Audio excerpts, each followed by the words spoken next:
Hello friends, మనందరికీ తెలుసు June 12న అహ్మదాబాద్లో బయలుదేరిన ఎయిర్ ఇండియా యొక్క ఫ్లైట్ అదే అహ్మదాబాద్లో ఎయిర్పోర్ట్కి 5 కిలోమీటర్ల డిస్టెన్స్లో క్రాష్ అయితే అయ్యింది.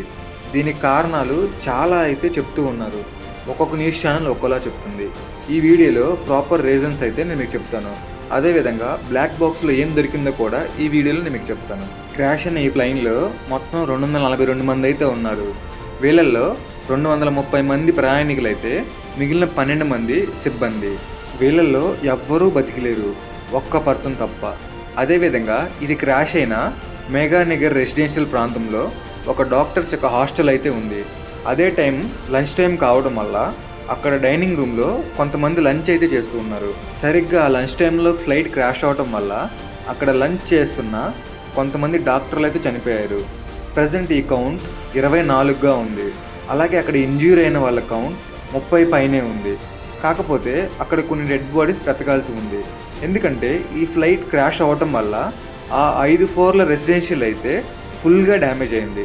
అదేవిధంగా ఈ ఫ్లైట్ గురించి మనం డీటెయిల్స్ చూస్తే ఇది బోయింగ్ యొక్క 787-8 డ్రీమ్ లైనర్. ఇది చాలా పెద్ద ప్లేన్. ఎందుకంటే దీంట్లో దాదాపు 300 మంది అయితే ప్రయాణించవచ్చు. ఏదైనా సరే ఒక దేశం నుంచి ఇంకో దేశానికి వెళ్ళడానికి ఇలాంటి పెద్ద ఫ్లైట్స్ని అయితే యూజ్ చేస్తారు. ఇంత పెద్ద ఫ్లైట్ అదే విధంగా ఫ్యూయల్ని అయితే తాగుతుంది. క్రాష్ అయిన టైంలో ఈ ప్లైన్లో దాదాపు 1,00,000 కేజీల ఫ్యూయల్ అయితే దీంట్లో ఉంది.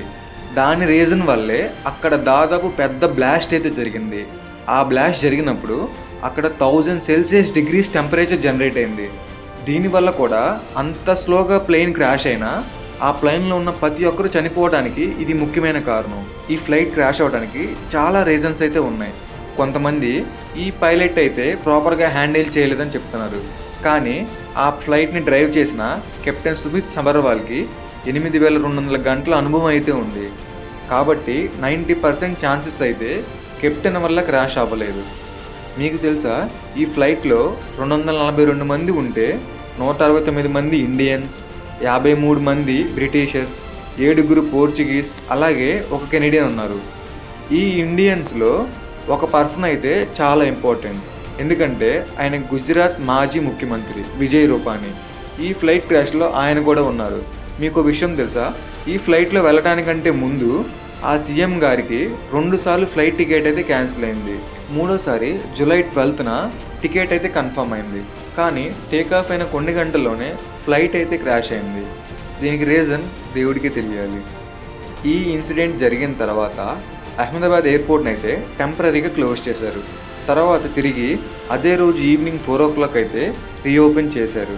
కానీ ఆ లోపల ఏ అయితే ప్రాబ్లమ్స్ ఉన్నాయో అవన్నిటిని సాల్వ్ చేశారు. ఎందుకంటే ఎయిర్పోర్ట్కి దగ్గరలో ఫ్లైట్ క్రాష్ అవడం వల్ల ఆ బ్లాస్ట్ నుంచి వచ్చిన చాలా డస్ట్ అలాగే స్మోక్ అయితే గాల్లో ఉంది. దీనివల్ల మిగిలిన ఫ్లైట్స్కి డిస్టర్బెన్స్ రాకుండా ఎయిర్పోర్ట్ని టెంపరీగా క్లోజ్ చేశారు. ఈ ఫ్లైట్లో ఉండే బ్లాక్ బాక్స్ కోసం అయితే 2 days కష్టపడి వెతికారు.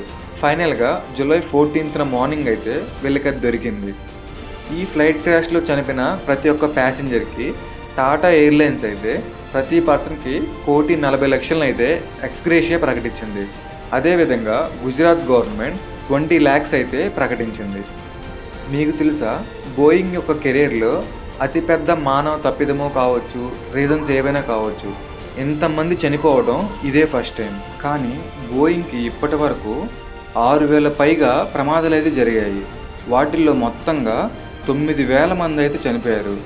చాలా ప్రమాదాల్లో ప్రయాణికులు గాయాలతోనే బయటపడ్డారు. కానీ 400కు పైన మాత్రం చాలా ప్రాణ నష్టం అయితే జరిగింది. రీసెంట్గా అహ్మదాబాద్లో కూడా అంతే 242 మంది అయితే చనిపోయారు. ప్రజెంట్ బోయింగ్ షేర్లు కూడా చాలా వరకు పడిపోయాయి. బోయింగ్ అంటేనే ప్రజలు చాలా భయపడుతున్నారు. ఈ ఫ్లైట్ క్రాష్ అవ్వడానికి రీజన్స్ చూస్తే ముఖ్యంగా మనం పరిగణించాల్సింది బ్లాక్ బాక్స్. దీన్ని డిజిటల్ రికార్డర్ అని కూడా అంటారు. ఈ రికార్డర్లో పైలట్లు చివరగా చెప్పిన వర్డ్స్ అయితే కమ్యూనికేషన్ చాలా వీక్గా ఉంది, అలాగే థ్రస్ట్ అచీవ్ అవ్వలేదు, మేం పడిపోతున్నాం అనేది రికార్డ్ అయ్యింది.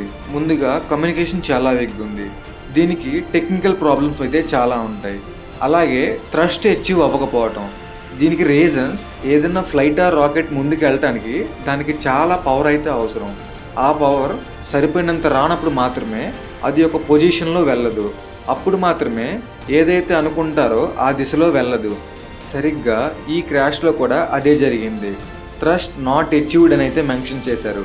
దీనికి రీజన్ 2 ఇంజిన్స్ ఫెయిల్ అవ్వటం వల్ల ఈ ఫ్లైట్ ముందుకెళ్ళడానికి తగిలిన పవర్ లేక ఫ్లైట్ అయితే డౌన్ అయ్యి క్రాష్ అయిపోయింది. క్రాష్ సాధారణంగా అయినా సరిపోయేది. దీంట్లో 1,00,000 కేజీస్ ఫ్యూయల్ ఉండటం వల్ల చాలా బ్లాస్ట్ అయితే జరిగింది. ఇలా ఫ్లైట్ క్రాష్ అవ్వడానికి అలాగే థ్రస్ట్ నాట్ అచీవ్ అవ్వడానికి ముఖ్యమైన కారణం 2 ఇంజిన్స్ ఒకేసారి ఫెయిల్ అవ్వడం. ఇప్పటి వరకు ఇలా 2 ఇంజిన్స్ ఒకేసారి ఫెయిల్ అవ్వడం ఎప్పుడూ జరగలేదు. దీని వెనక ఏదో అయితే ఉంది. దాని గురించి ఇన్వెస్టిగేషన్ అయితే చేస్తున్నారు. ప్రజెంట్ ఎంతమంది అయితే పొలిటీషియన్స్ ఉన్నారో అందరూ దీని మీద రియాక్ట్ అయ్యారు. కానీ దీన్ని జరగకుండా ఎవ్వరూ ఆపలేకపోయారు. ఇంత టెక్నాలజీ ఉన్నా, ఇన్ని వెరిఫికేషన్స్ చేస్తున్నా ఒక ఫ్లైట్లో ఉన్న టెక్నికల్ ప్రాబ్లమ్స్ని అలాగే ఇంజిన్లో ఉన్న మాన్యువల్ ప్రాబ్లమ్స్ని అయితే వీరు సాల్వ్ చేయలేకపోతున్నారు. ఈ ఫ్లైట్ గురించి ఇప్పటికే చాలా కంప్లైంట్స్ ఉన్నాయని రూమర్స్ అయితే ఉన్నాయి. అదేవిధంగా ఈ ఫ్లైట్ యొక్క కెప్టెన్ ముందుగానే ఇంజిన్ గురించి సమాచారం ఇచ్చాడు. కానీ వాళ్ళు క్లీన్ చీట్ ఇచ్చి మీరు బయలుదేరొచ్చు అనేది చెప్పారు. బయలుదేరిన వెంటనే ఇలా క్రాష్ అయితే జరిగింది. దీని వెనక ఎవరున్నారో కనిపెట్టాల్సిన అవసరం అయితే చాలా ఉంది.